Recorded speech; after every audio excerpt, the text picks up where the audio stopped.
скоро ще излезем на място, което ще имаме чудни гледки. Звънчетата ни звънят. Надяваме се, че мечката ги е чула отдалече и ще си стои там, където е. Ние сме само сами. Надявахме се, че ще има и други хора. Няма, но може пък и да е за добро. Минахме по този баир.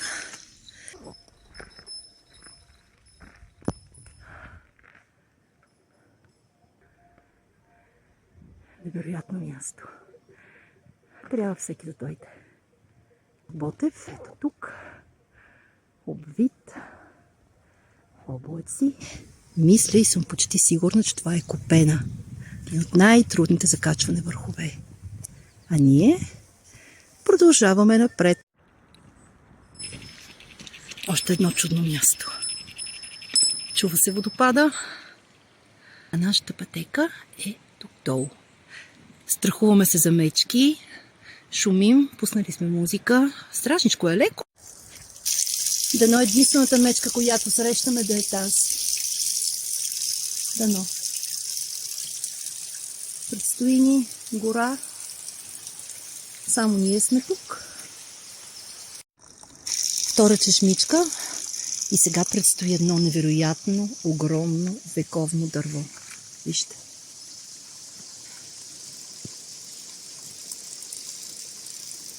Сега предстои слизане, спускане към нещо невероятно красиво.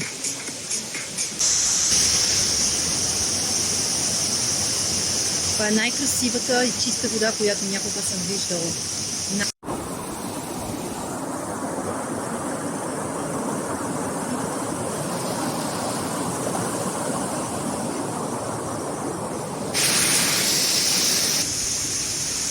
Зелено и красиво. Сега ни чака най-големия баир. Усещането е невероятно. Я да видим кой е дошъл. Кой е дошъл да ни пази от мечката? Ти с кой си тука? Ти с преход ли правиш? А? Нали те видяхме долу на паниците?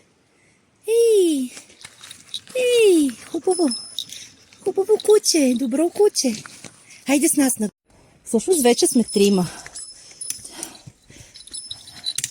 Върви с нас, пази ни и е много мил. Хайде, нагоре сме. Хайде, надолу е опасно. Хайде, да не чу нещо.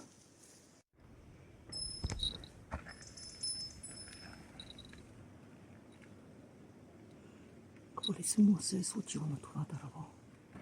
Остава ни още малко. Срещнахме ни хора. Казаха 200 метра. Дано да не са ни го казали за успокояване. Ама вече си е време да стигаме. Онази каравана, която я има на всички видеа, заснети по и в YouTube, вече е нямало, казаха хората. Така. Пътеката вече ни води почти към края. Вижда се небето. Няма я гората. Има много красиви цветя. Така че последни стъпки. Ние какво ли ще видим сега, като се качим горе? Я да видим. Много е красиво. Много. Трябва да видим вече самата хижа. Още маничко. Сега има спускане. От двете страни е пълно с красиви цветя. Много е красиво навсякъде. Просто е не напразно. Е рай. Разкошен ден. Хижата вече е пред нас. Шаро също. Има облачета, които ни пазят сянка. Вече сме тук. Такава тишина и спокойствие. Явно като е делничен ден няма толкова. Т.е. няма никакви хора. Героите са уморени. А на нас сега ни предстои да се качим. До там горе. Да не да успеем. Сега поемаме по пътеката. Изглежда доста стръмно. Сега ще видим горе. Пътеката продължава. Тук има параклис. Продължаваме нагоре.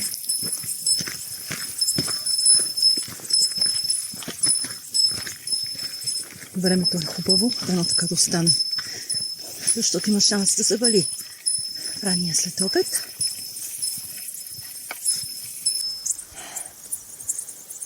Величествена природа.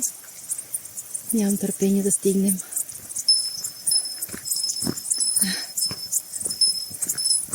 Тук сме в рая. Толкова са красиви всички цветя, че просто те умайват. Изключително красива природа. Още малко и сме там. Пътеката е приятна, има удобство при стъпване. Разбира се, важно да имаме щеки, за да може да ни е спокойно за змии, нали? Евентуално. Слизаме надолу. Тук вече се усеща свежестта на водата. Да видим откъде ни води пътеката. Вижте.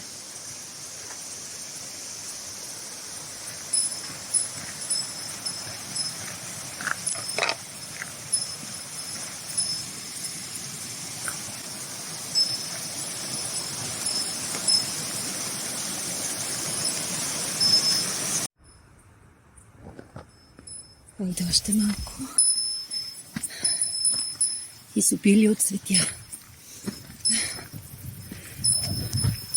Добре, че е свежо, има облачета, за да може да ни пазят сянка, защото би било много, много топло. Тук.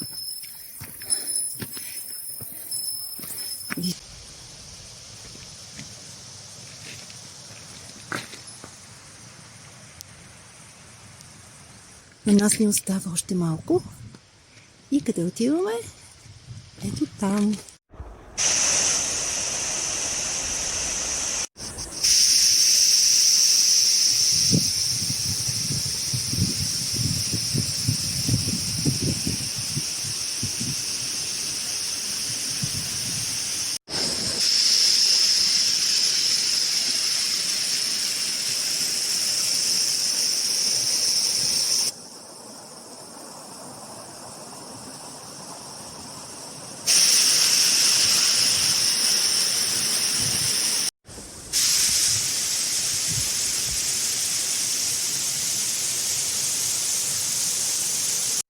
Довиждане райско пръскало.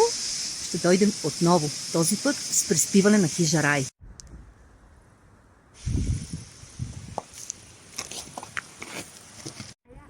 Рая.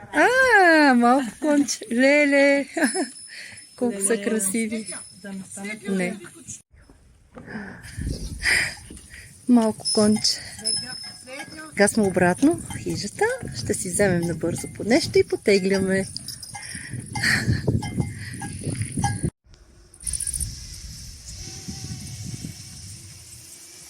Той почива. Си каква водичка. Всъщност никой не знаеше за това куче. Никога не го бяха виждали горе. Тръгваме, защото леко започна да подухва. Имаме 4 часа гъста гора. После път до София. И моя зайко Артур ме чака. Така че може да се видим някъде по пътеката. И с моето Иве, с която сме навсякъде. Благодаря, че ми се вързва на акъла. Благодаря ти, Иве. И аз благодаря.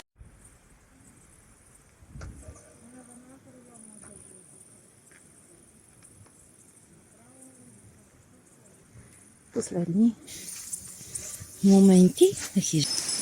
Времето е чудесно, гората е прохладна. Отново сме на тази красота.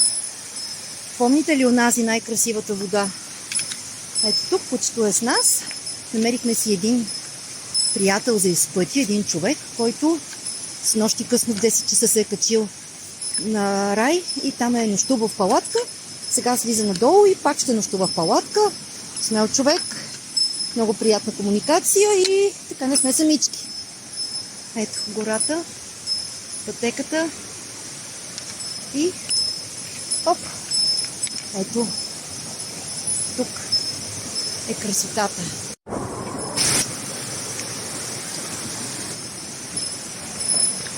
Сега пак ще ви я покажа.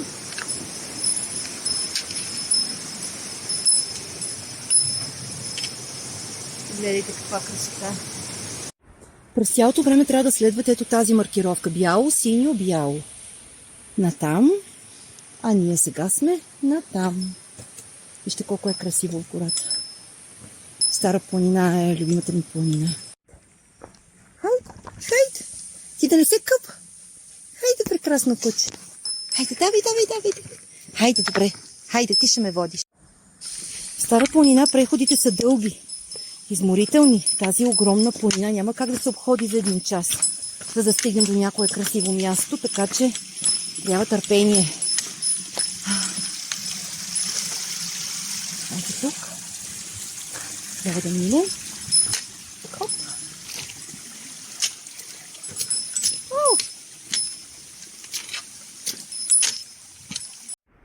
И сега е време за малко почивка. И той почива. Спи.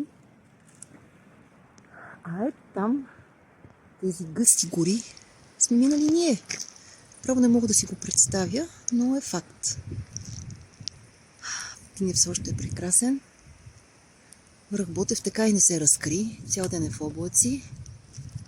Но на нас ни предстои да се мушнем в тази гора и след малко да излезем на поляната, от която вече ще се насочим към местността Паниците и оттам обратно от дома. Върнахме се на онази първата много красива панорамна гледка. Ето тук. И задуха вятър, между другото. Горим на много красива поляна. И ние продължаваме. Надявам се вече до час да слезем. Уморихме се леко, но то е приятно. Може би още около 50 минути и трябва да сме вече на Паниците при колата. Ако успявате да видите, има бели крави пасат, чисто бели крави. Не знам откъде са тия бели крави. Изглеждат много интересно. Бели крави. Наближаваме местност Паниците. Много се надяваме да сме ги наближили реално. И тук искам да покажа колко е интересна геологията. Вижте как са като улеи, всичко е издълбано. Много интересно. Може би водата след топенето на снега ги прави тези неща, но е много интересно. Тези дървета как са раснали нагоре. Ето и тук вижте. Ето тук само. Ето. Много интересни улеи. Айде, още малко. И така, вече излизаме от Национален парк Централен Балкан и вярваме, че още съвсем маничко и сме на паркинга, където ни чака колата. Вече сме уморени, но всичко си заслужаваше, всички усилия. И почти накрая отново сме в гора, малко по-тъмничко е. И това е последната част, която според мен е най-опасна, колкото и странно да звучи. Вижте, това са улеи, които са толкова хлъзгави от към песъчлива почва, че шанса да се пребие човек е огромен. Тук наистина добри обувки. Ето вижте. И последните метри излизаме от гората и приключваме с маршрута. Река Тунджа се чува. Така. Има още стръмнини. За радост, моите обувки се представят отлично, но винаги с повишено внимание. Хайде! Само ще видите реката и приключваме за днес. Ще предстои следващото приключение. Имам идеи вече, но ще ги запазя тайна. Когато ги реализирам, ще ви ги покажа. Река Тунджа.